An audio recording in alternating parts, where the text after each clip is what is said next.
Dr. Bristol is not here. Mrs. Walker is not here. But you have a quorum. All right. We've been provided a copy of the minutes from last meeting. Take a few minutes to look over the minutes and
now, let's see. Before we get started, I'd just like to thank everybody for being here. Dr. Jones is always a constant presence. Thank you, Dr. Jones, superintendent and staff. And I see Mr. Brown in the audience. We have room. Mr. Brown, would you like to sit? Okay. All right. Tonight we have some old business. I guess I wasn't on before. Tonight we have some old business that will affect the new business and what we look at a little later. So we'll have some questions as we go through this route. So I asked to have the report card included, or we call it a report card guide, whatever it is, to help us along. But before we get to that, there's other stuff to look at. We'd previously asked for the list of teachers as well as the schools that they're assigned to. So you should have that list with you, as well as a letter that I gave to Dr. Moore with my concern about a couple of schools becoming racially identifiable. And now some of the documents, I just want to, when we first got them, some have been redacted. But I sent a question, a concern to Ms. Davis and Dr. Moore.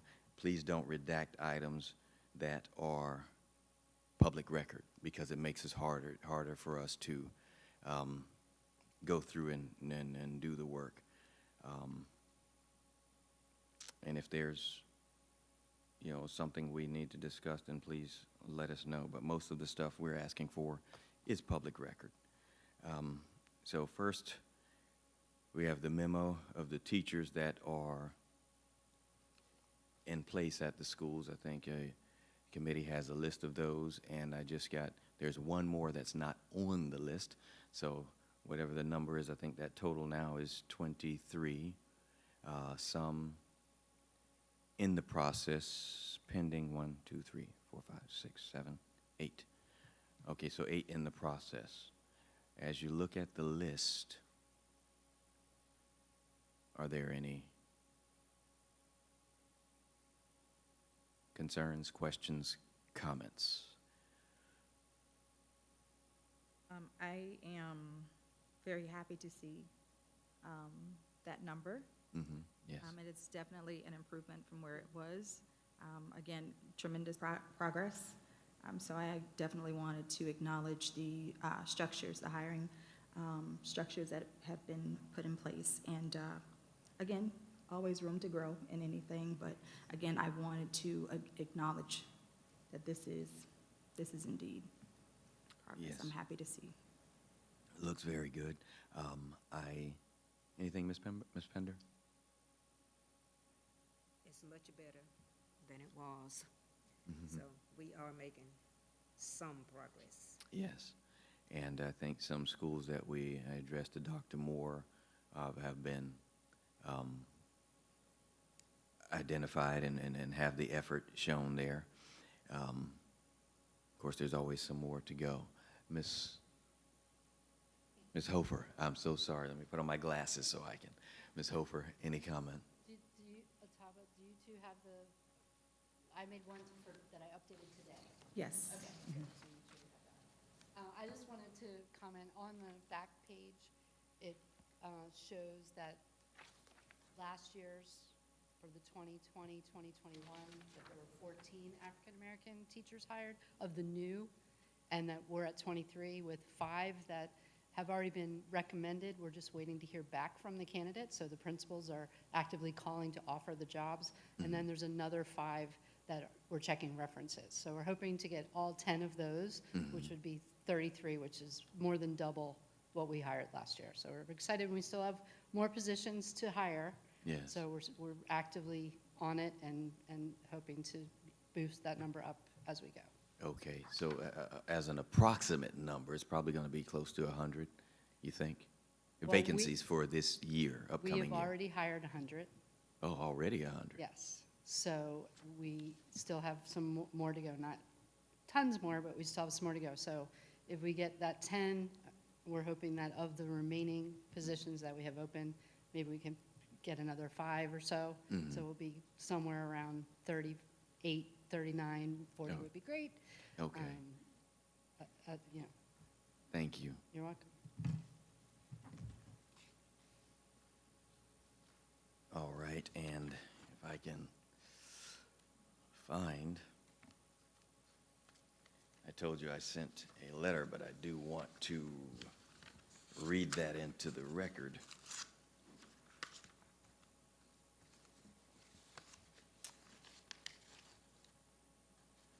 Okay.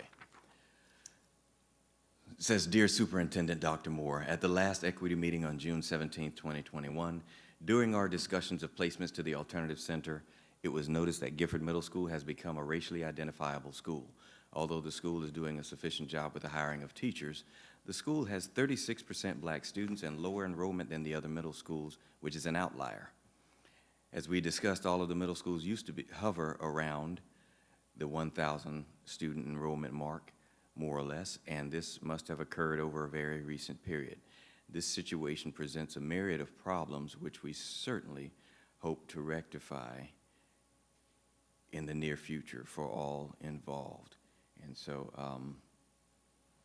just wanted to make sure that we discussed it and want to make sure that that is a top priority, because in the past, I'm not just going to say what I think, but what I know. I was there at Gifford Middle, and it was arguably the best middle school in the county. Dr. Jones was the principal, and it was staffed high, as well as all the others, so something hopefully can happen to bring back some of those glory days, and it's right in the heart of Gifford, and people were lined up to get in there.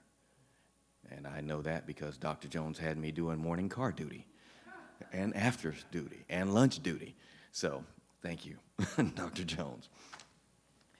Now we've got discussion on any comment on that letter or what we discussed on the last time regarding that school, or those two schools, I think, because Dodgertown is also kind of almost in the same boat.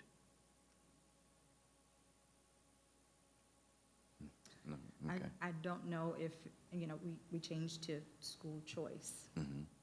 And I don't know how that has impacted those numbers. Mm-hmm. You are in Gifford, so it may be a transportation issue where it's more convenient for those that are in close proximity to attend that school. So I guess I'm curious as to what has specifically caused that. Has it been impacted by school choice? Right. And maybe at a later date, yes, sir, I see Dr. Moore giving us the thumbs up.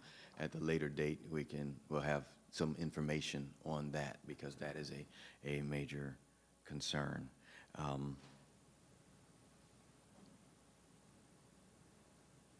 Just raise your finger if you have any thoughts, Mr. Brown. We're always willing to hear comment from the district and the NAACP. We can't hear you on the mic. I think we need a microphone. If you could come up here or up there, either one, wherever you feel comfortable. The podium or the table would be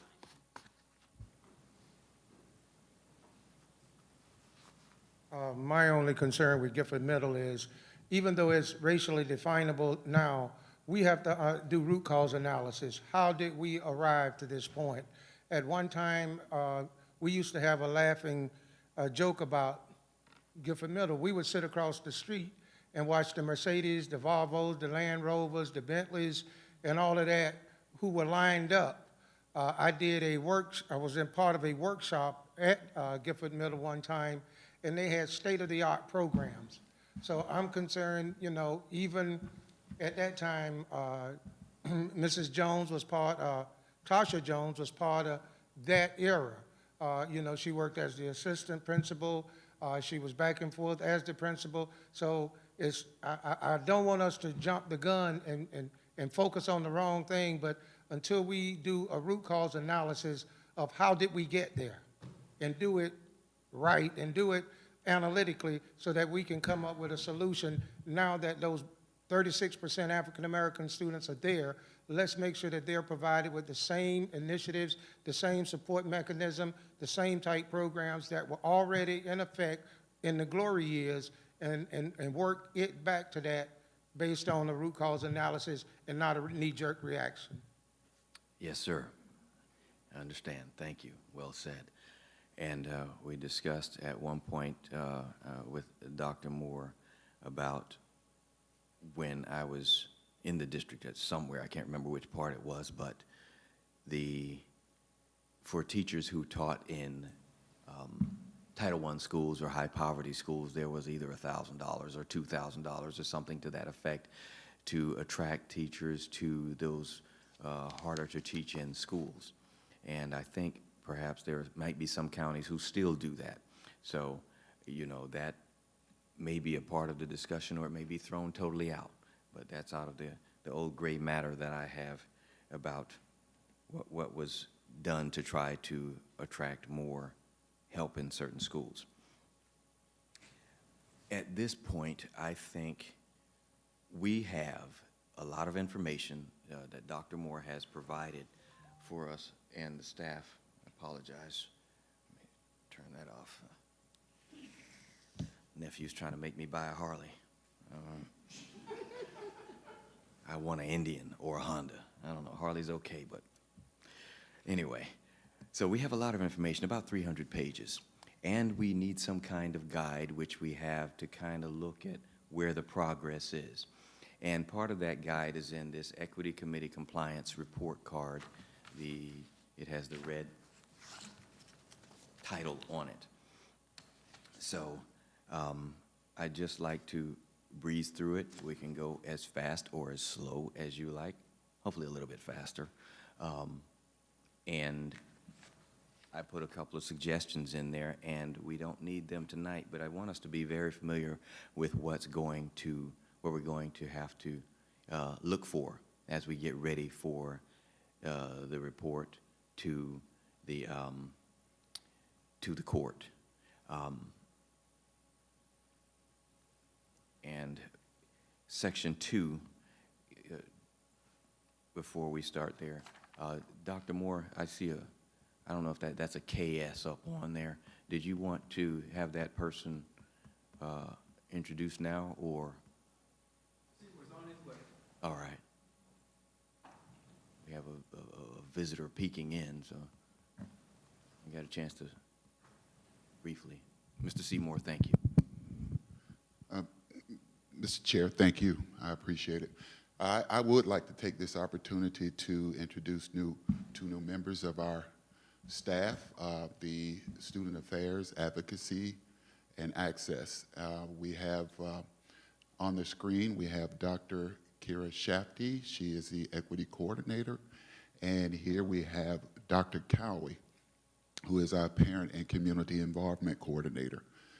Just to have been on staff for about 8 days, they have been working very hard and have entrenched themselves in the business of doing work for our district.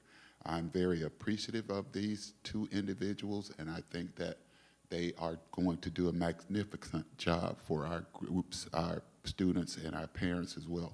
But more so, as a team member, you know, I think that we brought on the right two people to make and see things happen in a positive way going forward for our students. I would like for Dr. Shafty to just introduce herself and say a little bit about her background, where she's going. Yes, sir. Good evening, Chair Browning, Ms. Pinder, and Ms. Patterson. It's lovely to see you again. I'm prepared to embrace my role as an advocate for all students in their attainment of a world-class and well-rounded education in Indian River County. I look to leverage my experience in data analysis, policy, and curriculum and instruction to ensure we capitalize on the lived experiences and diverse perspectives of students, educators, families, and the community. Should the committee need anything, I am always just a call or email away. Thank you. And Dr. Cowie. Thank you, Mr. Seymour. I'm Tricia Cowie, and I'm very happy to be on board with School District of Indian River County as a coordinator for parental and community involvement. And I come from doing this similar work in Buffalo Public Schools for the past handful of years. I've been with Buffalo Public many years, but this specific role working with our parents and families for the past several years. Buffalo Public Schools is almost all Title I extremely high needs district. And so I come and bring that experience and what I've learned there and how to reach our parents and partner with our community to make sure, and in my role here in Indian River County, to ensure equity, access, cultural relevance in every single one of our schools for every single one of our families. It's a passion of mine. It's something that's very personal to me. And I know that working in partnership with our new department under the direction of Mr. Seymour and with Dr. Shafty, that we are going to reach every single parent and make sure that they know, not just feel supported, but that they know they are supported in every area. And we're looking forward to doing this good work. Thank you. Thank you very much. Mr. Seymour. Yes, sir. Last name, I got Shafty's, Dr. Shafty's spelling yesterday, but I have to, what? Dr. Cowie, K-A-W-I. Okay, yes, sir. And like they said, we have a lot of work to do, and we know that, but like I said, we've put together the team that's willing to do it, and at all costs, you know, we are going to work around the clock and really put ourselves in schools and be visible and very transparent with our parents to get them to come back to the table, and I think we need more of that. Based on the cases and situations that I've dealt with, I think there's a need. I think parents are very comfortable with me and talking to my staff right now, but we need to have more exposure. And like I said, with this team, I think we can do that. Thank you. Thank you very much.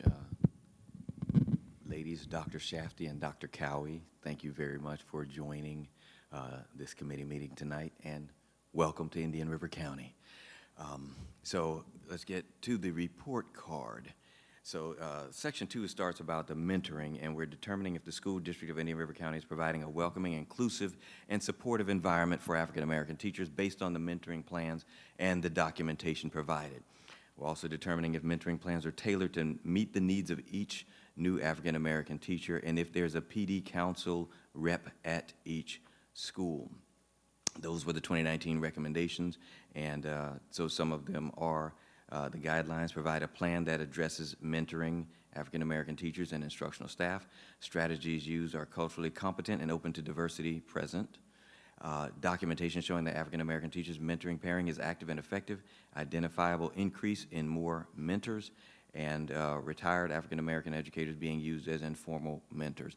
I am not going to read every word, but I do want to make sure that we understand which each portion is supposed to be looking at. Any comment on that? I didn't add anything to that suggestion last night because in my scanning, or whenever it was, because when I scanned over it, it looked kind of healthy, but we're going to have to take a deeper look. So as far as that section, Mrs. Pender, Ms. Patterson, anything? Just looking at the artifacts, we can, and let me be clear, I do think it goes far beyond just checking a box, as you said. Yes. But looking at studying the artifacts and looking at the recommendations, I can say that there is proof of this new teacher mentoring program, or evidence of it being implemented.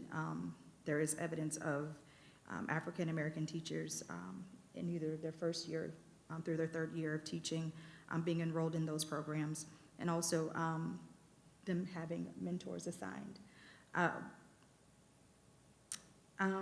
The last one, it says proof that new teacher mentoring program is tailored to meet individual needs of African American students. That to me is very broad. I don't know how that's measurable. How would we see that?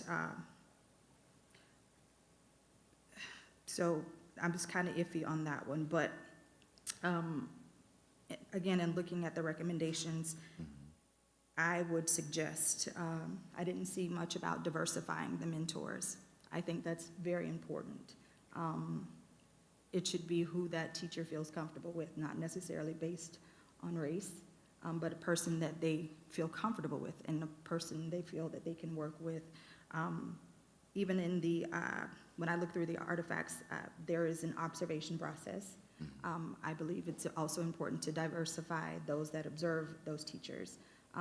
They should be culturally competent as well. I think they should also be trauma-informed, not just on the surface level, but I mean, I really feel that if they are observing certain teachers in certain situations with certain types of students, they should be well-versed in the students that these teachers are serving so that it could be understood. So again, those are just my thoughts with things that could be added, but as I said, there is evidence of these things actually taking place, things that have been, structures that have been implemented. Again, I just would like to see them a little bit more specific. Okay, and as we get to the, yes, sir.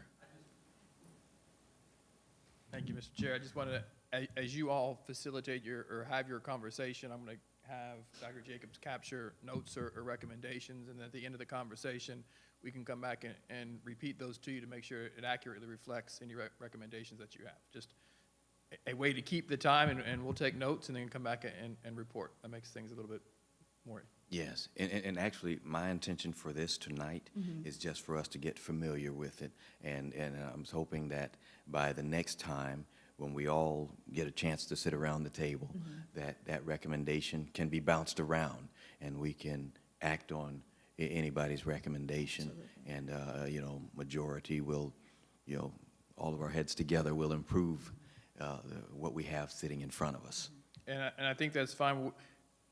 We are seeking input to create strategic plan aligned to our new African American achievement plan that we'll bring back to our next meeting.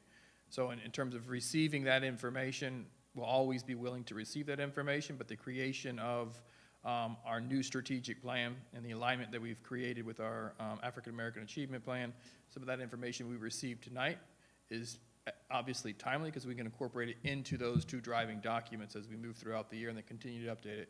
So timing is perfect here. All right, yes, sir, thank you. I have. Yes, one ma'am. Question I have, the last recommendation, retired African-American educators being used as informal mentors. Were you able to pull them in?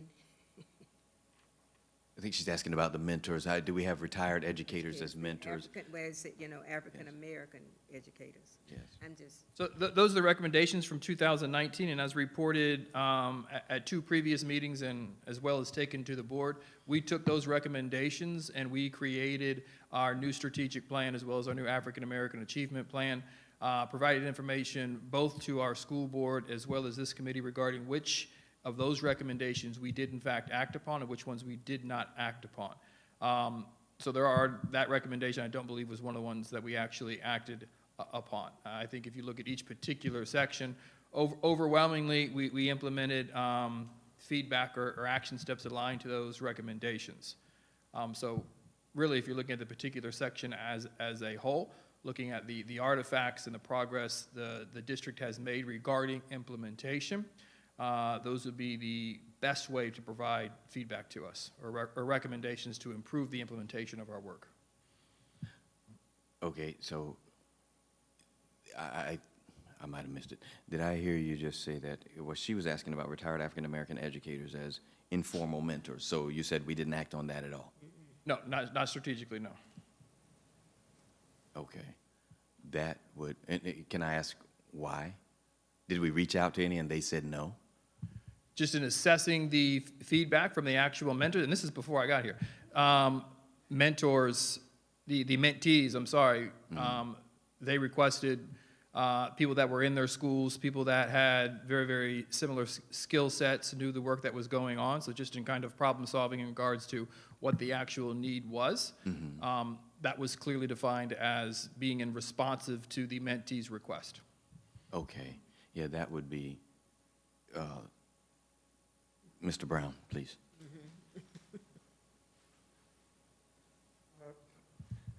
Just to add, I sat in that chair as a member of the Equity Committee, and one of the problems that I'm concerned with is those of us who are on the Equity Committee, we can't come in as cheerleaders for the district. We have to do a complete analysis. I have a difference. When I was on the committee, the problem was that the school district said that for some liability reasons that they could not use those African-American retired teachers. I think I have documentation to that effect. The other thing is, I don't want to get anybody in trouble, but I have several reports where young African-American teachers had problems with certain mentors that were not aware of their culture, their background, that could not help them to navigate the systems and the problems associated with working in Indian River County School District. So I think, giving a shout out to Dr. Bristol, who's ill and who injured herself, who was doing her best, it'll probably, after the executive committee meeting on Monday night, I probably will be reseated at the table pending her health things. And I'd like to bring those things that I know to the table before we start doing recommendations, before we start making decisions relative to mentoring, because it goes deep. You know, I think that we all can add to the problem, to the process, but to just inadvertently say this, and that, because if you don't understand me, know me, and love me, you can't help me. So I think we have to be aware of what recommendations, how we make them, and understand Dr. Moore and his team have to go to the teachers and get a better understanding from them, not from us who's doing our thought process as to why and what we're needing and what these teachers need to better serve the students of Indian River County. Yes, sir. Thank you for that. I'll just comment from my experience. When I was in HR, I hired a teacher out of the Great Florida to teach in. One was at Citrus Elementary, and then the other one was at Pelican Island. One was much younger, and one from Pelican Island was a little older, and they needed some help. And I called Mary McKinney and Gloria Willis, both African-American retired teachers, and they helped both of them to be successful. So that is my experience. So I think that that option should not be totally excluded. It should be on the table, because I don't tell you what I think. I tell you what I know, and I give you those names of those people who are still around and who were able to come in and provide, if not a motherly, a grandmotherly type experience in helping teachers in the classroom. So that's a good question, and of course, that's one we'll have to bounce around. But I think if there are some available, that was my question earlier, if there were some available and willing to step in to help, why exclude them?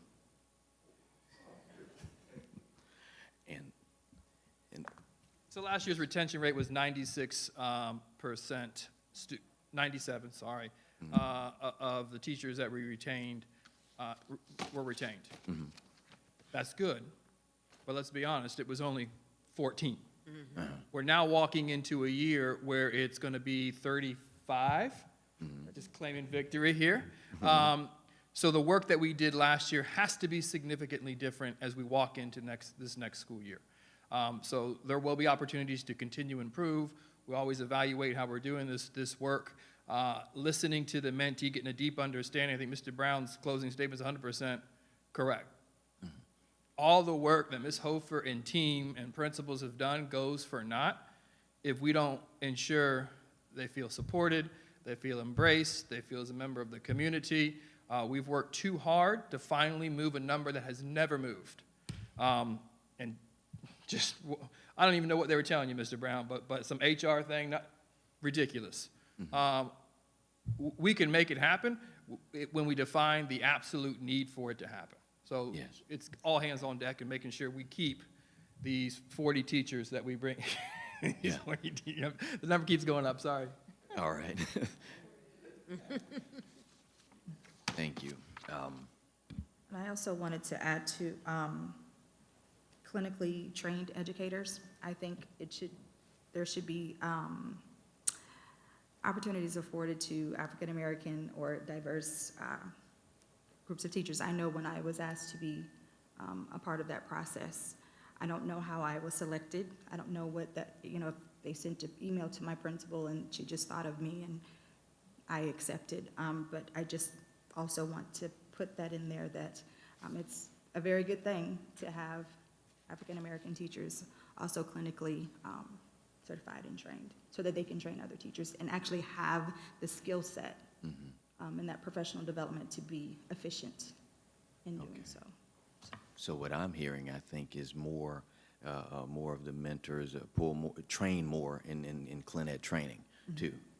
Okay, so that sounds like something I like to hear. Yes, thank you. Ms. Pender? All right. Excellent question. Section 3, recruitment of African-American teachers and instructional staff. Determine if the school district of Indian River County has provided adequate documentation demonstrating efforts, strategies, and success for recruiting and employing African-American teachers and instructional staff. Determine if the district's recruitment plan and resource allocation for African-American teachers and instructional staff documents identifiable efforts to recruit and retain African-American teachers. Let's see, and down on the next portion, district submits a step-by-step plan of how teachers and staff are recruited. Submit a report to the Equity Committee of African American Recruitment detailing recruitment efforts. Submit documentation showing the strategies of Section A through L have been implemented.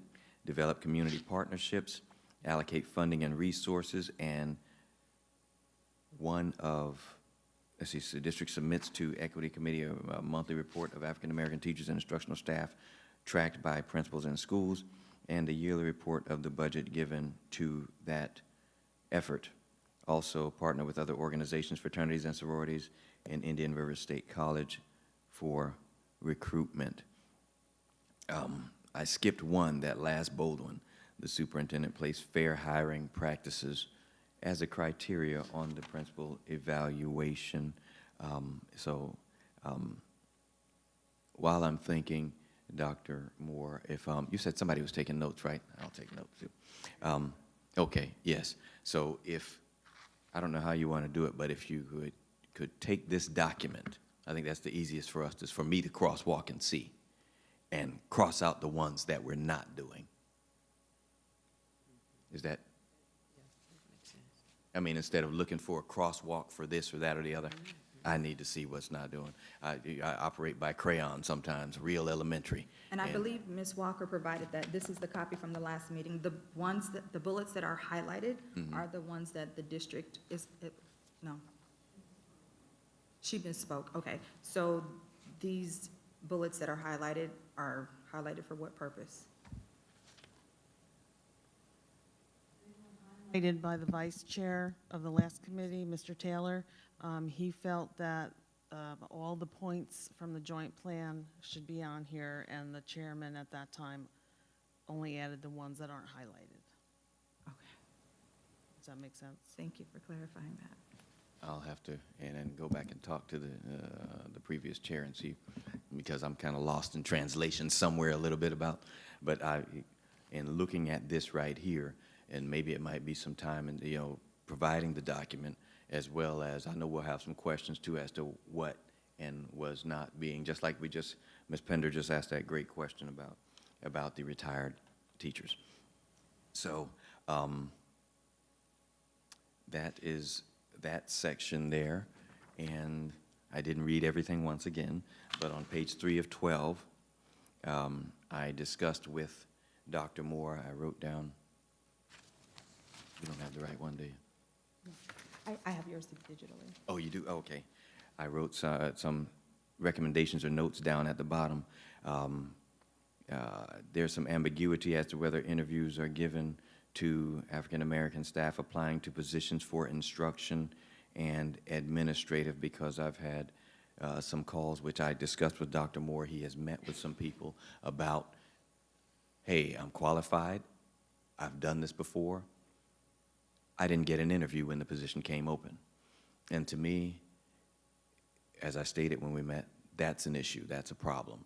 If somebody has done the work, they're in the district, they're right here, and you have this going on, this 50-year fixing, why does the person not get an interview? Of course, we probably do it wrong where I am, but when I was here, if you were in the district, all district people got an interview,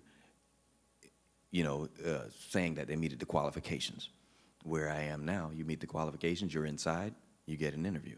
So how did that mishap happen? And I think that's been addressed by Dr. Moore. Thank you. I know he had a meeting with them. And then I'd like to see a copy of that evaluation or whatever in regards to fair hiring, because that is important to, you're just putting a Band-Aid if you don't start from the top. And I know the very top is with the board members. Thank you, Dr. Jones and other supportive board members, but the principals are the top of that school. and that person needs to be an integral part. Any comments or questions on that portion? Ms. Pender? Okay. Alrighty, I did have Okay. something to add. I was perusing through, again, with the artifacts, the Teacher IR Academy. Am I saying it? Teacher Academy, Ms. Hofer?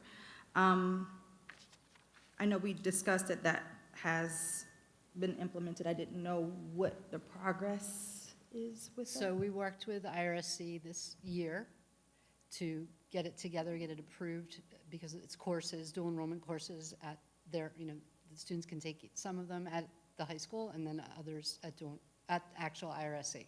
So it is up and ready to go. The guidance counselors have been trained. They have met with IRSC. I went with April Perez to Vero Beach High School to talk to students that were interested in joining dual enrollment to advertise the program. So both head guidance counselors at both of the high schools have met with us several times this year. It's been advertised. They have the information, and the students at the schools, if they're interested in the program, they are just talk to their guidance counselor about it. So once they get to the point where they're able to join a dual enrollment program, whatever that is for them, because it keeps going back and back, because now you can join in 9th grade, where it used to be 11th and 12th only. They would apply for the program, which all dual enrollment students would do, stating that they want to be part of the Teach IR or Teacher, which in the end, if they do the whole thing, just like other dual enrollment programs, they could get an associate's degree in education, because this program has regular dual enrollment classes, but specifically also has teacher prep classes. Okay. So there's kind of a tiered for those that don't want to do the whole thing, because it's a lot, it's a lot to get your AA while you're in high school, but that is one of the tracks. If they do the whole thing and they get their AA, then when they cross the stage, they'll get their high school diploma, their associate's degree, and a contract from the district for them to go and finish their bachelor's wherever they want. And then when they have their degree, they would have a contract with us to come back and teach. And so the additional part of that is that the FFEA clubs have been put in place in all secondary schools to roll out this fall. There has been one at Vero Beach High School, but it hasn't been all the secondary schools. So now there will be. So students starting in 6th grade that might be known as the teacher's pet, but they actually are interested in maybe teaching, they can join the club, and IRSC is working with us to come to those meetings, because they want the end goal of them going to IRSC. And then we will be setting up we're working on making sure that we can put the FFEA scholarship fund in place. So these dual enrollment students that get the AA can apply their senior year for a scholarship to finish their bachelor's, so help with college. So that's the goal. So maybe we can finish the whole thing and not have to pay. Thank So I you. guess my question is how are we specifically, not specifically targeting, how are we ensuring that African-American students are getting the information? And also with the requirements, we want to make certain that they are academically prepared to meet that. If they're 2 and 3 grade levels behind, in elementary, that's going to follow them into middle school, and they probably won't meet these requirements. So having the program or the structure in place, or the offering in place, is one thing, but ensuring that those students who need those extra supports get them is another.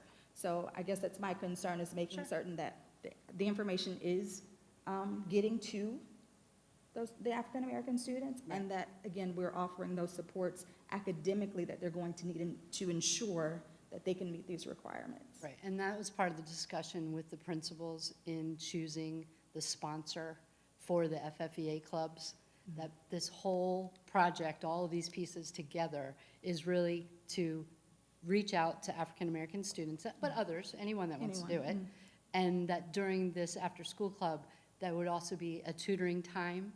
And one of the things that both the high schools are doing is the student success class, which is really learning study skills, is now almost becoming a mandatory class for all freshmen, but anybody could take it. You could take it in 8th grade. Some people do it over the summer. My daughter did it online, but that's a great piece to prepare them for this. So I'll just, good feedback also, because it's all new and it's coming out, to, you know, I'll make sure when I speak to the principals, the secondary, that we just make sure we put that layer in. Because if we start in 6th grade and every year they know, I want to be a teacher, I want to be a teacher, this is what you need to do, this is what you need to do, the students might, you know, just regulate themselves that I need to make sure I come to tutoring. So we'll make sure to put some fun, like make sure you stay because we're going to do this, but we're also going to have a guest speaker. So it just becomes very engaging for them to follow all the way through. The mentor, the mentee. How do you get feedback? What's the process? For this or for the teacher? Which mentor, mentee? The one for the real teacher. Okay, so the mentor program goes through curriculum instruction, Terry Beckham, Anitra, Dr. Lord. You're talking about teachers with their mentors? Yes. Okay, so we're switching away from teacher program, okay. Sorry. So I don't want to speak for them because I don't specifically work in matching up the mentors. I know a lot about it, but I don't do it myself. But you mentioned the Clin Ed. So just in case everybody doesn't know, but if you are a mentor now for a teacher, you must be Clin Ed trained. So example, at Oslo, when I was the principal, we put it out there to all the teachers that, hey, we need more mentors. We'll pay for you to get Clin Ed trained. There, you know, we arranged that with IRSC. They want it because IRSC does. So they actually in the past have offered the Clin Ed training for free for teachers to come, and we just had to pay for the subs for them to come to the district office. But it is purposeful, and there's a collaborative moment with curriculum instruction and at the school level of, here are the teachers that you have at your school, how many do you have, what are those needs, and do we need to get more teachers trained? And it's a constant changing number. So again, I don't want to speak for them, but that's what happens. They get through Clin Ed training and then they're matched. And you know, my conversations with Terry Beckham and Anitra have been that they're constantly asking, how are we doing? How's the matchup? Are you okay? Do you want a different mentor? That has been, and I can't tell you what teachers, but there's been, you know, I don't know, and then, well, do you want us to switch? Would you feel more comfortable? And sometimes they have, and some, no, I'm fine. It was just, there was a need for a conversation. Okay. All right. Excellent. Thank you. Sure. Anything else on this Glad we asked part? that question. Give them the Sure. opportunity. If you're not comfortable with somebody, sometimes Right. a It's different important. person helps. All right. Thank Anything else I can answer about this section? The Power BI, again, looking through the report, the recruitment dashboard, could that be made available to us? I know we talked about it, or it had been mentioned before, just so that we can see those ratios and Right. see how they're growing. The because answer we're is going to yes. I just did my little See how they're glance changing. backwards. Right. So right now, it's not updated with the new teachers because the Power BI is being pulled from Focus. Okay. So teachers are put into Focus once they have gone through background check and clearance. So we have this group of teachers that are hired. They're coming in constantly now. You cannot get the background check any farther out than 30 days of your start date. So they're very busy over there making the phone calls to get, and they're just coming in. So as soon as they get that and that's cleared, then they're put into Focus. So I was just having that conversation with Dr. McMahon that the students will roll, and then the teachers one at a time. As soon as they get put in Focus, they'll start on. So, we'll get this bunch in within the next couple weeks, and then once everyone that we hire, as soon as they're put in Focus, it'll be updated. But yes, it'll be made available. You can look at it anytime. Anything else? Question, Sure. teachers that don't return, the turnover, reasons of why they leave. So this I past year, there were 9 African-American teachers that either resigned. There were 7 that resigned. No, there were no retirements. And there were 2, one was non-renewed and one was let go within the first 90 days of the school year, back in September. So the district has a contract with a company called Exit Right. And when someone resigns, they automatically are sent from the company a survey to ask them why. So that goes to Dr. Suit and then is shared with Mr. Bass and Dr. Moore. Most of the time, it is this past year, because I asked, who are these people and why did they leave? I'd say 5 of them, it was directly related to something with their family and COVID, that there was a need for them to move out of the area to another state with their family. So that's sad. So we had, so to have 7 leave, that we didn't want to leave, but it was a necessity for their family. There was that gap. So we've filled that gap, and then we're hiring more. So that's the process, is they are basically interviewed upon leaving. Unless there's a discussion ahead of time with their principal about, this is what's happening, and I think that, that's a case-by-case basis at the school level. But from the HR side, if someone resigns, they are immediately sent a survey to ask about their experience, and that feedback is collected by Dr. Suit. Go ahead. What if the experience was negative in a sense? Some schools you could walk in and you feel, On the survey, there's one of the questions says, would you like to speak with someone in HR about it? And then if they click that, it goes to Dr. Suit, and she has, I don't think there was any of those situations with this year, but in the past, they have come in to discuss the situation, or she's called them and said, hey, if you could have called earlier, maybe not resigned if we were here for you. But none of the ones that left this year, that was the case that I know of. Where is he in that process, Mr. Seymour? Is he in that process at all, the exit interviews? Would he be? Yeah. And I'm just asking because I think people are probably Well, a little comfortable talking to him. The like they were God's comfortable. honest truth is, if I am dependent upon information after an individual leaves, I am fundamentally failing children. And Yes. that's not how we operate here in the system. I am dependent upon information from you, which you provide a lot. I'm dependent on information from Mr. Brown, which he provides a lot. I'm dependent on my walks in classrooms, my conversations with teachers, creating feedback loops that go all the way down to teachers, creating a deeper understanding of the reality in our particular district, to respond with enough time to provide the appropriate levels of support or accountability in order to keep the best teachers in front of our children. So a lot of times the structures are in walking buildings. We're having those kinds of conversations.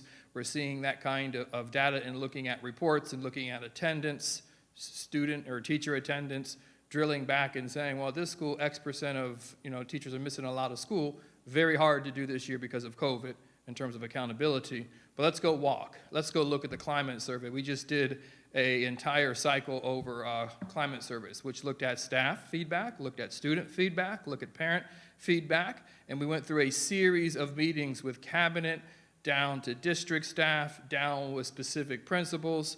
We're looking at the feedback that we're receiving with enough time to respond, to create plans, to improve the overall culture of schools. Okay, yeah, and I went 0 to 60 on that question. Exactly. Sorry, because I guess the fine. main I part live that I did not express was comfortability. If I feel like I have somebody in office who I can talk to and I'm going to be heard, and there's going to be some action taken. And I think that, and hopefully that's where, we're moving to. And I guess that's understandable in itself. I guess I don't need to say any more. And I think that based on what I've heard regarding, some interactions with Mr. Seymour in particular, people probably feel comfortable giving him a call. Don't want to give him any extra duty if that's not in his line of purview, but, you know, just want people to be comfortable. If I have a problem, I don't want to feel like if my problem is with Miss Patterson, that she's going to retaliate against me if I go and say, hey, this is happening. If that's happening, deal with it. If it's not, and I'm just making it up, then we know what the situation is. So, yeah, since I called you out, Mr. Seymour, I just want people to feel that they have a place to go.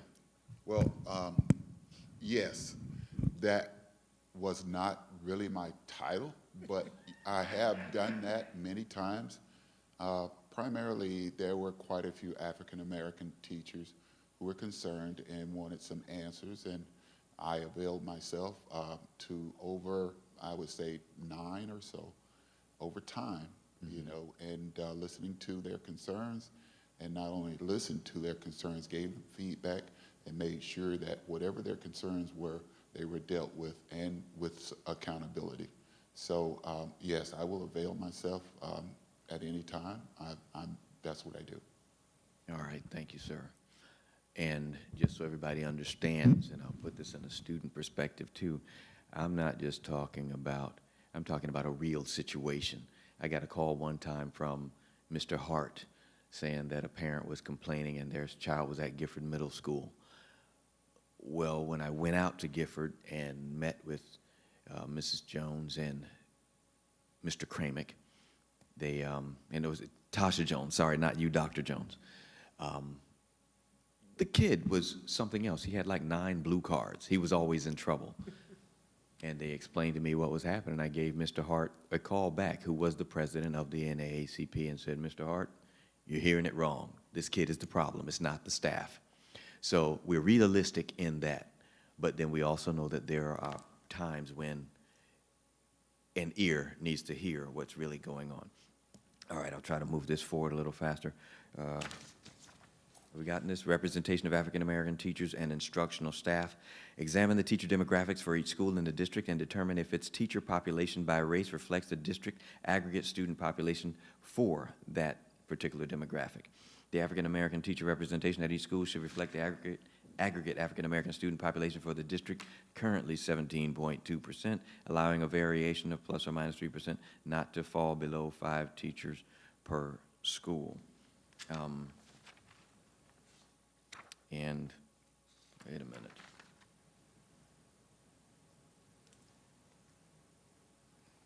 Not to fall below 5 teachers per school. Okay.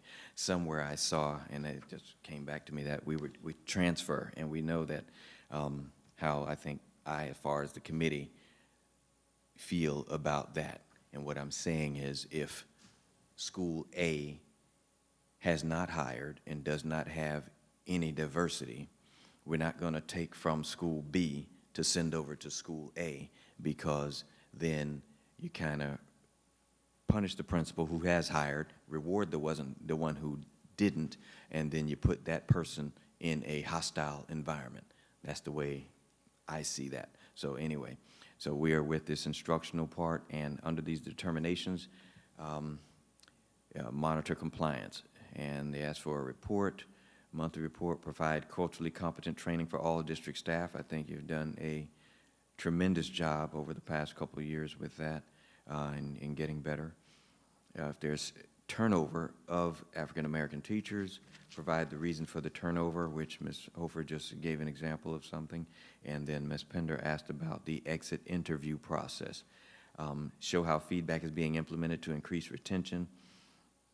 And then positions added to the equity department to ensure oversight, and a plan of, I'm reading at the bottom, remedial measures prior to non-renewal termination in order to show that corrective measures and additional support was provided prior to the separation. And that addresses just what Dr. Moore just said. If you hear about somebody being released at the end, it's already too late. So the feedback at the beginning or during the process. Retention and those exit interviews. So that goes to a company, and then at some point they come back to Dr. Moore's office. Do we have any samples that at some point we might be that could be available? Maybe at next or later meeting? Okay, yes, sir, thank you. Like to see how those look, because we do too, I think most do. We do exit interviews. We lose quite a few police officers in the city for, well, they go down to Palm Beach because Palm Beach is paying $10,000 or $15,000 higher. Or they'll go to Port St. Lucie, which is twice as big as our area. And so we want to know why people leave and if there's a problem. So those exit interviews do count.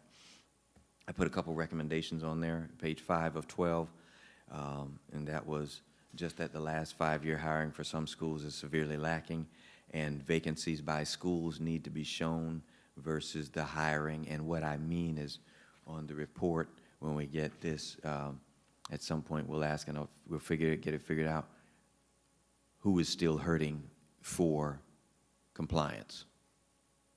You got me, Ms. Pender? You looked at me funny. No. Okay. I was just thinking about what you Yeah, said. yeah. No. So if Kevin Browning School still needs some teachers, that should be highlighted. That's going to be our next area of focus.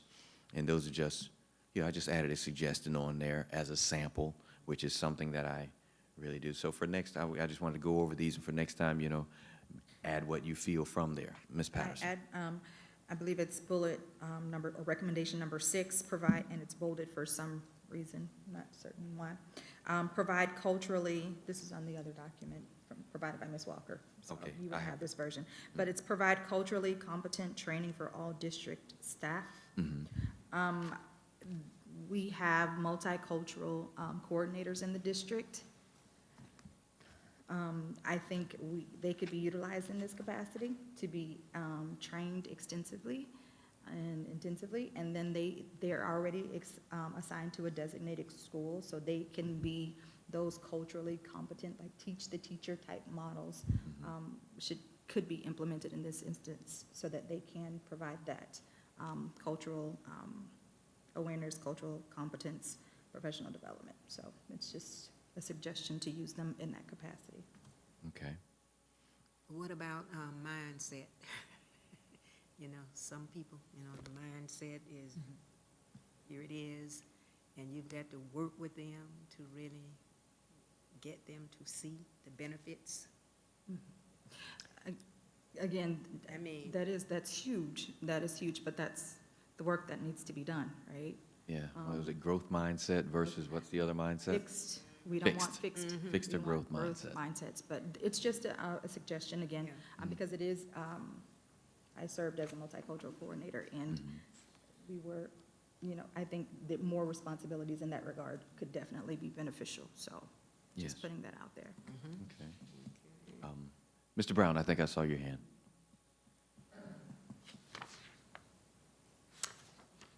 I'm reflecting on a conversation I think I had with Dr. Moore. Multicultural coordinators, you need to check that a little closer, because in my opinion, that's the biggest joke in the school district, because they show up on Martin Luther King's parade day, they put in a float, they get a stipend, but during the year, we've not seen any evidence of any work, and I don't think they're skilled to do anything as far as moving this district forward.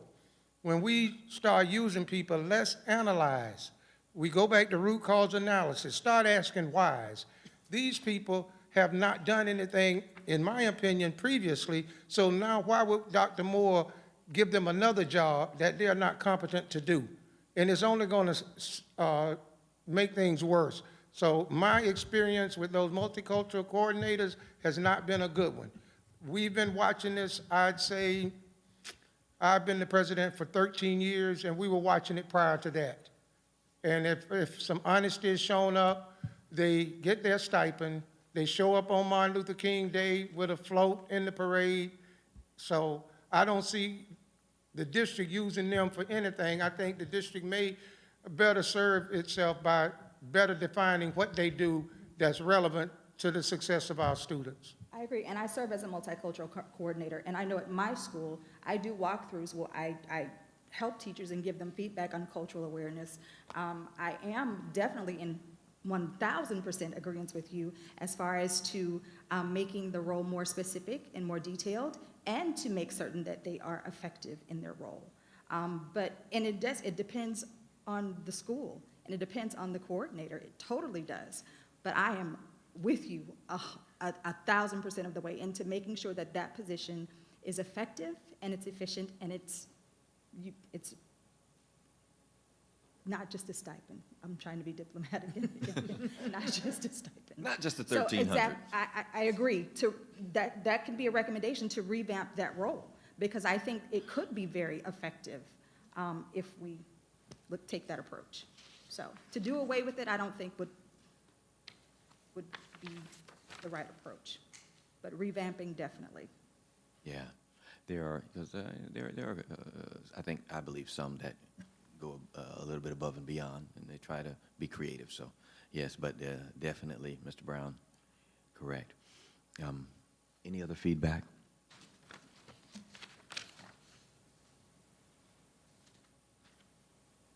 No? Okay. Section 5, continued plan supervision. This section reiterates that the school district will continue under this agreement while the plan developed by the parties for achieving full unitary status is implemented.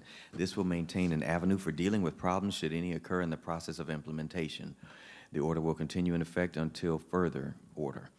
This case will remain open. The parties agree that there has not yet been a determination of full unitary status, and the court shall retain jurisdiction of this case. If there's, in the second portion, if there's data received that presents a red flag or should be brought to the board's attention, where's the avenue for that? There should be an avenue put in place for dealing with problems should any occur. And the only current available option is to speak during citizen input. We propose, since meeting the DSEG order is a priority, the board's placed the district's progress toward meeting the DSEG order on the agenda monthly as needed. This is to ensure measures and progress are being frequently discussed with the superintendent and monitored by the board. We also feel board members should attend at least one meeting to hear the concerns of the equity committee members and citizens. We recommend the NAACP and the board meet quarterly in addition to annual progress meetings. We recommend the superintendent emphasize to district staff that compliance with the DSEG order is non-negotiable. And a couple of the notes that I put is that support by most board members, attendance and actions is encouraging. Thank you once again, board members, for supporting this effort. And that I believe the superintendent is encouraging compliance.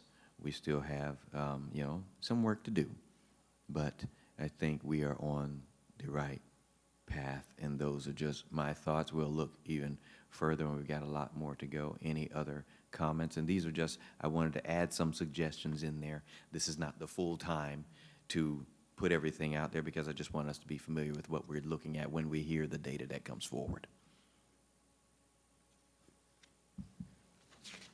All right, section number 6. African American Student Achievement and Resources Allocation. Examine the African American Achievement Plan and supporting achievement and discipline data. Determine if the district has eliminated the achievement gap between the African American and white students. Determine if the district has eliminated the disparities in discipline pertaining to African American students and white students. Use those determinations and the items listed under 2019 recommendation monitoring as the guidelines to determine if compliance is being met.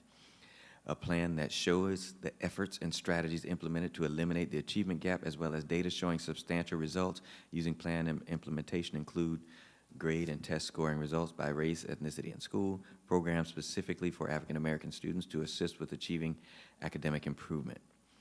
This third bullet, develop an African American achievement plan that reflects the measurable goals that mirrors Pinellas County's Bridge the Gap plan. Should include statistics for removals for all black students, as well as the current statistics for African American ESE student removals, specifically in and out of school suspensions, arrests, and any other infractions that result in students being removed from the classroom. Please provide a breakdown by school. Input charts that are easily readable by parents. Let's go to the bold. Pursuant to State Statute 1003.42, African American history should be integrated into history teachings and recommended every 9 weeks. Bring back closing the achievement gap budget item, and then some more added on the bottom. Near the bottom of that page, I'd like to move to. Determine if the African American Achievement Plan identifies barriers to the African American students. List the strategies, procedures, and everything to implement to improve the academic achievement of African American students. And I'll kind of stop there.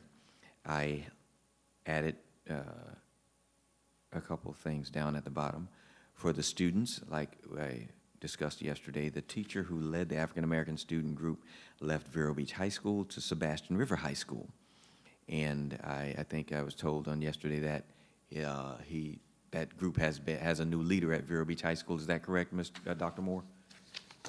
Somebody, Stephen Adams left to Sebastian High School. Has there been a replacement at Vero Beach High School? Rashad is Rashad taking over Moore. in the meantime until they identify a new full-time sponsor. Yeah, all right, thank you. You told me that yesterday, sorry. It must be this Red Bull or whatever, this cotton candy drink yeah.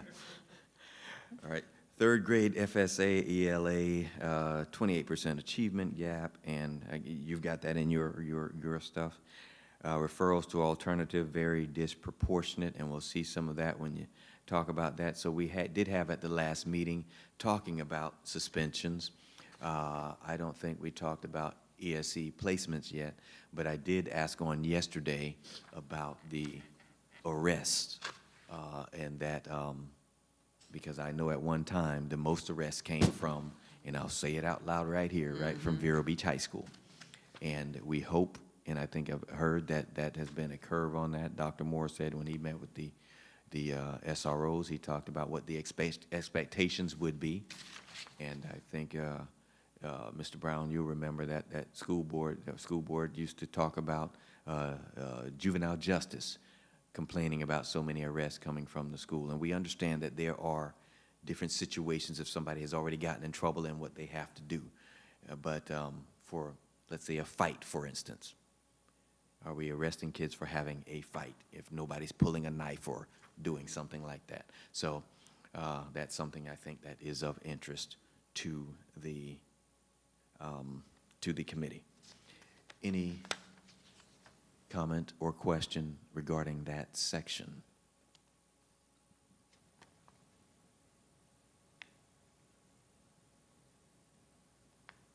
I don't know if she's watching Mr. Brown, but I think Dr. Bristol's going to hate that she missed this part right here because she's a little bit loquacious and very intelligent, though I respect her a lot. But I imagine she probably would have been talking a bit. I'll wait. All right. Section 7, African American student assignment. Examine each SDRC school's student population by race to determine if there are any racially identifiable schools. Each school's student population should reflect the student population of the district student body. For instance, if African American students make up 15% of the students in the district, each school's black student population should be in close proximity to 15%. And some of the recommendations: provide race of students by school by designation of zone school and school choice. Also include transportation method, bus, car, walker. Report showing student enrollment numbers versus students riding buses. Breakdown by schools into subgroups of race for those busing to school. A study to research why some schools are more racially identifiable than others, which we discussed a little earlier tonight. Thank you for hearing us on those, and you see that comment that I put on the bottom. Any comment or question? All right. Just as I previously stated, so. I'm sorry. Just as I previously, the questions that I had. Yes. The wonderings that I had earlier, so, but they'll be addressed. Okay. And transportation, the school district will continue to operate under the requirements of the 1967 order, which requirements were not changed by the 1994 order with respect to transportation, which mandates that no student shall be segregated or discriminated against on account of race or color in any service activity program, including transportation, and that where transportation is generally provided, buses must be routed to the maximum extent feasible in light of the geographic distribution of students so as to serve students assigned in accordance with the provisions of this plan. And that the committee would help to monitor that compliance with transportation. And we heard a little bit about the numbers of transportation on was it yesterday? Yes, I think it was yesterday. Sorry, it's, whew. All right, any comments or questions in that section? All right, extracurricular. The school district will continue to operate under the requirements of the 67 order, which requirements were not changed by the 1994 order with respect to extracurricular activities which mandate that no student shall be segregated or discriminated against on account of race or color in any service activity or program, including athletics or other extracurricular activity. Such programs conducted by the school district shall be conducted without regard to race or color. The Equity Committee shall be responsible for monitoring participation in extracurricular activities. Ask extracurricular clubs to provide their requirements to participate. Report of student participating, including a racial makeup of students in each club.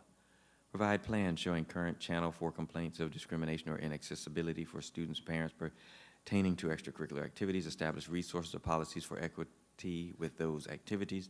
And the district should provide a channel for complaints of discrimination or inaccessibility for students or parents pertaining to those activities. I think months ago we discussed, I think very briefly, some of the areas that have had issues. I believe earlier we had a baseball situation. I know for instance that cheerleading in a certain school has been an issue for a long time. So I don't know if that still falls under Mr. Seymour. You got your hands full, Mr. Seymour. But, or whoever it falls up under, and we'd like to see that equity and equality is done according to this plan, according to Title VI of the United States of America. No student shall be deprived. So, I think, any comments or questions on that section? I'm sorry, Dr. Moore, did I see your hand? If the committee is done, I was just going to ask for Dr. Jacobs to read some of the recommendations that we recorded through the conversation. Sure.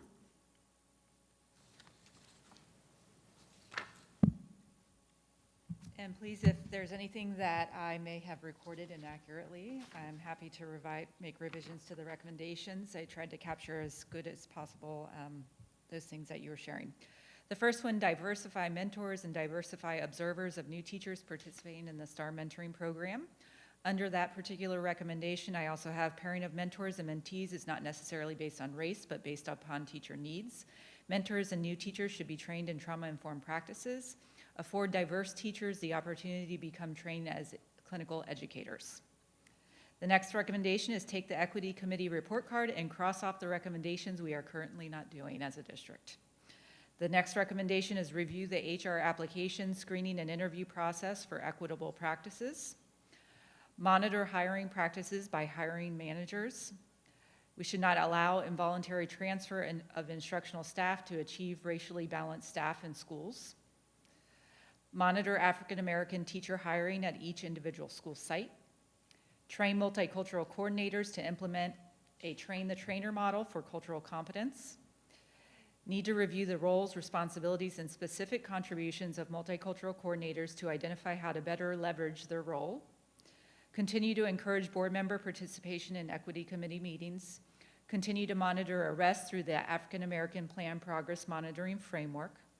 Evaluate the impact that school choice is having on the representation of African American students at specific schools. And then this one is kind of pulling together some of the things you said it right at the end. Explore community partnerships to support increased access to funding for students to participate in extracurricular activities. Yes, and specifically, I think, monitor, address, and or correct hiring practices that have excluded students unfairly. So hiring practices, are we talking about I'm sorry, extracurricular activities? Coaching. Okay. Did I say hiring? Yes, that's okay. Hey, it's too much Red Bull. Coaching. Just make sure that, students get equal access. I remember one school in the middle of the year changed the requirements for students to be on the cheerleading squad. And that requirement that was changed blocked out some students from being able to participate. And don't change the rules in the middle of the game to the disadvantage of some students. So basically, that's it. Just monitor those. All right, thank you. Thank you. She's good, Dr. Moore. She got a lot. Yes, okay. Now, I had a few suggestions that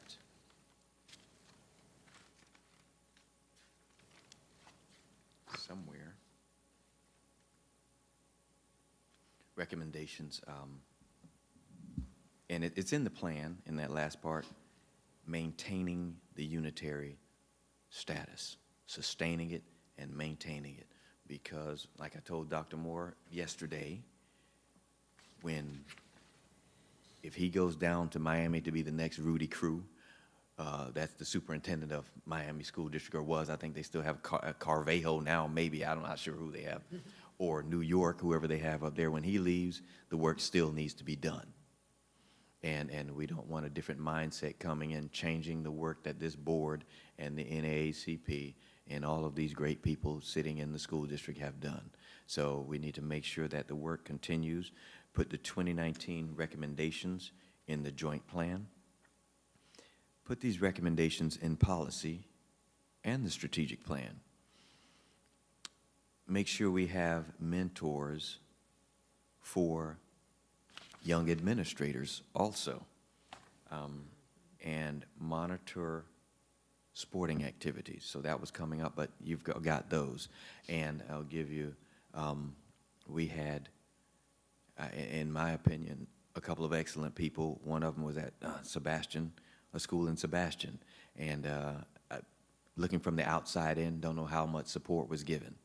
And the person was changed out. So if you've got a new person coming in, provide some mentoring. I know that you've got a few new APs, maybe as many hands as possible to help that person along or those people along.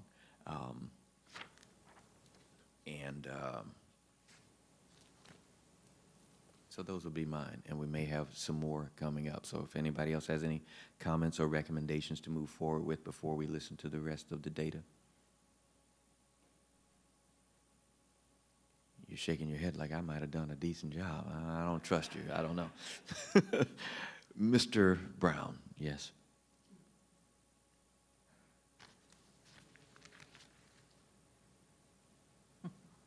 Thank you, Mr. Chair. One of the things that let me put my real eyes on. The year is coming to an end for this equity committee. And it appears we are all over the place sometimes with what we're doing. The equity committee has to deal with certain things and close the book on certain issues. So that coming up at the end of the year, we have these reports going into the courts, and how do we have a matrix or a guideline for these reports, because we need to be able to move forward. They are court-mandated reports.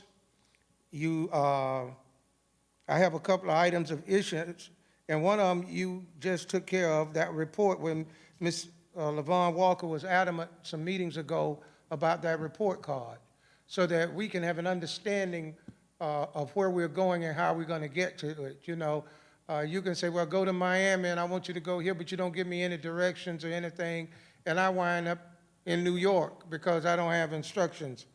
One of the things that, as we have compliance with the joint plan in the future, we need, as you stated just now, I'm concerned that the process is not relevant of who's standing in place, but the process itself.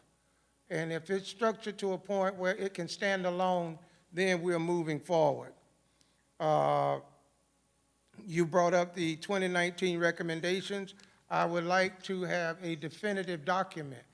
I think the Equity Committee should have a definitive document on those recommendations so that it can be cataloged and the courts and the NAACP can have access to it. the proposed crosswalk that that the Equity Committee was going to do with the AA plan, the strategic plan, and the joint plan, you know, that needs to be brought to the table. Another major concern is it may fall up under the sunshine, and that's, you know, pertaining to the agenda. Who's responsible for it? Who's the caretaker? Are we afforded enough time for those of us in the public to have a chance to decipher it and mount an offense, a defense, or whatever we're going to do relative to whatever agenda? And during my tenure on the Equity Committee, it was by the Equity Committee through the chairman. So that was a concern. Another concern that I had was, I'm missing a page. I got lost. Oh, there it is. I'm having a senior moment. I felt it was extremely important to bring certain things to the board. One of them you just mentioned when you were talking about transportation. You had a conversation relative yesterday to transportation. I think these matters should be within the sunshine because I don't have a clue what that conversation was too, and I have a say-so as NAACP president as to transportation. So those matters that come before the Equity Committee, I think should be in the sunshine. Some of the thing is, like I say, I'm thinking it may be a breach of the Sunshine Law. I was going to check with our attorneys and maybe have them check with the courts, because Dr. Moore and I was privileged when it came up in Miami when my attorney asked, how does the sunshine work with the Equity Committee? Doc, you heard the judge, she say, y'all tell me, because it was not defined. But I think certain things that the Equity Committee does and works on has to be in the sunshine. So public input, public understanding, public awareness is critical to establishing trust, transparency, and us moving forward in a good manner. Dr. Moore said something, and I'm just going to paraphrase it.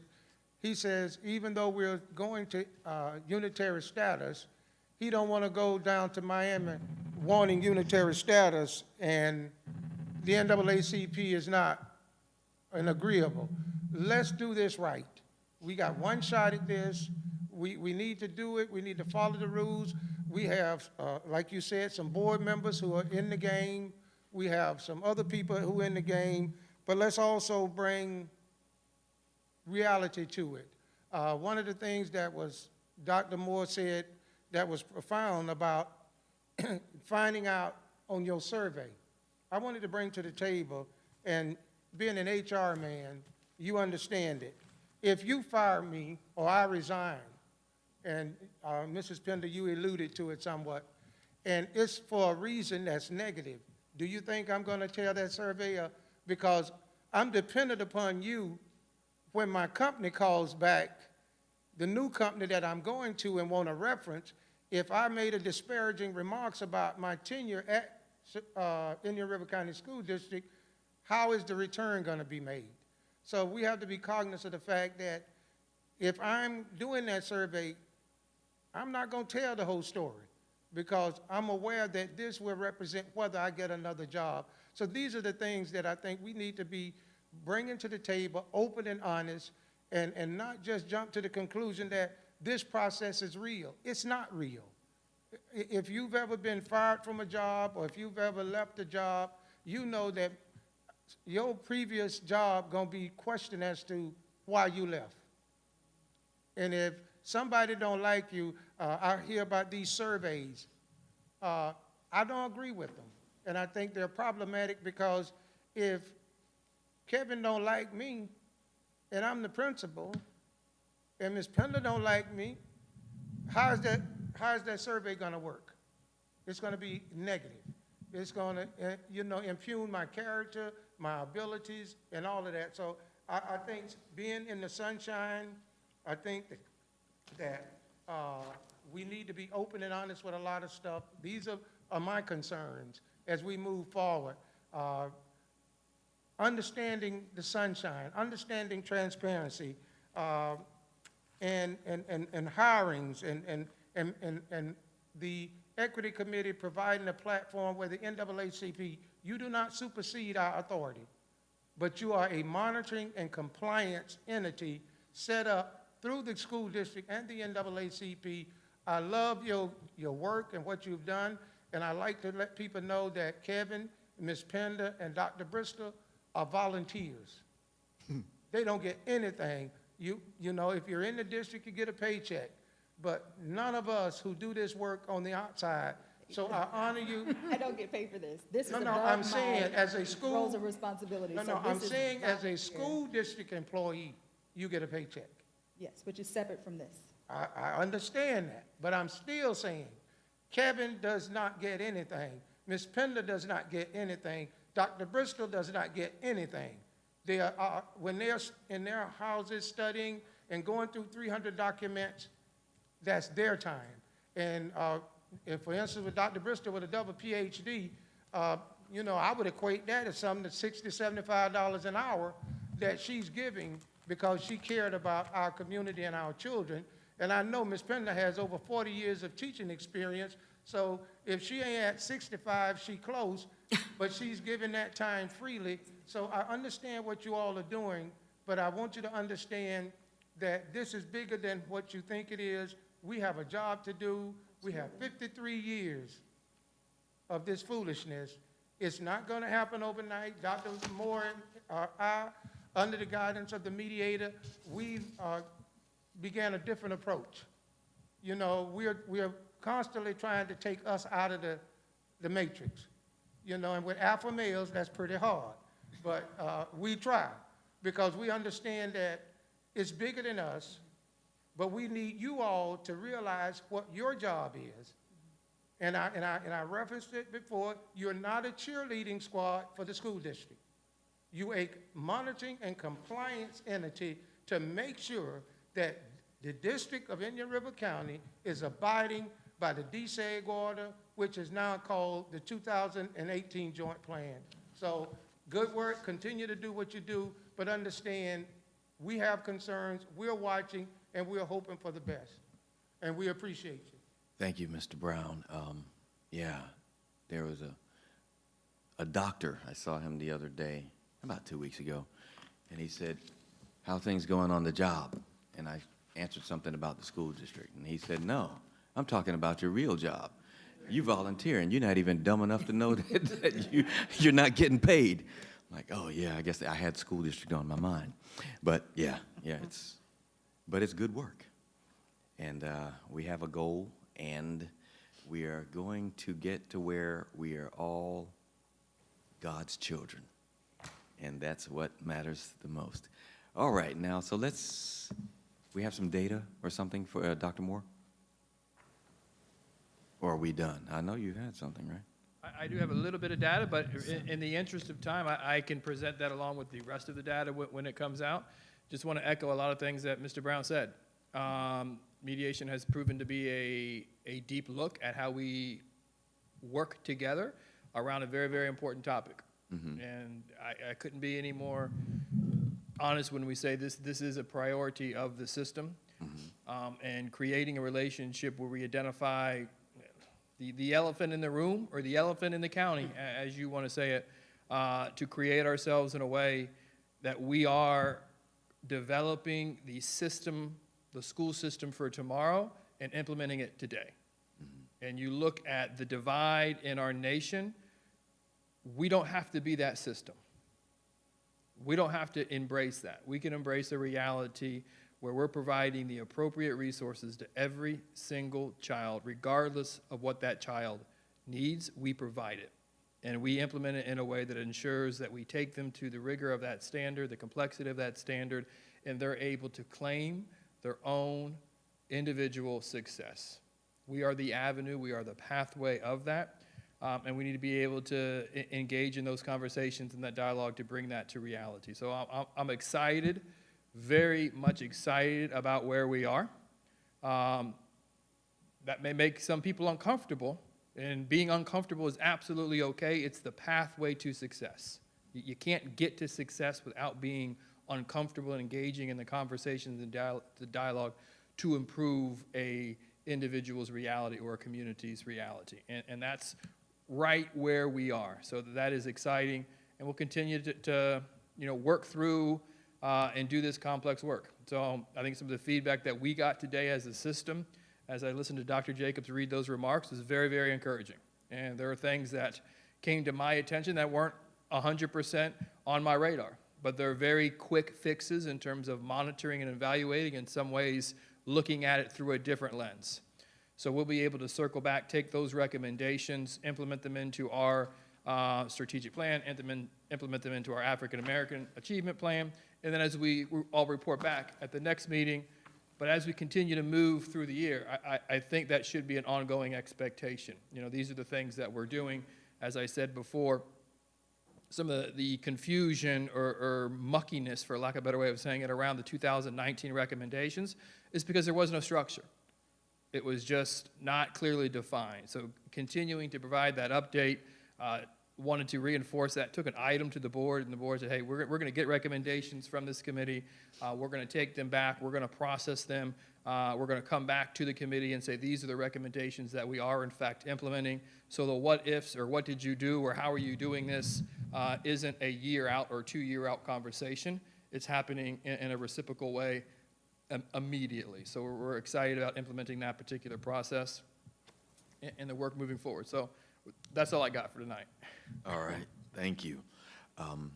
For the next time, what we want to look at, if it's possible, Dr. Moore, I think I'd like to go through that for the next time, and then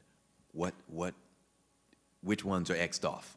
All right, and our intention for the next meeting is to share our strategic plan as well as the African American Achievement Plan. One of the things that we learned through conversations with the NAACP through this entire process is the alignment needs to be stronger. So the presentation that I had tonight in a nutshell really is to be much more specific and go deeper at less action steps to ensure a higher level of fidelity and ensure that there's a nice congruent alignment between those two plans. Having two different masters isn't the best way of doing something, but ensuring that you're aligning and doing things at a very, very deep level builds sustainable practices in order to move the work forward.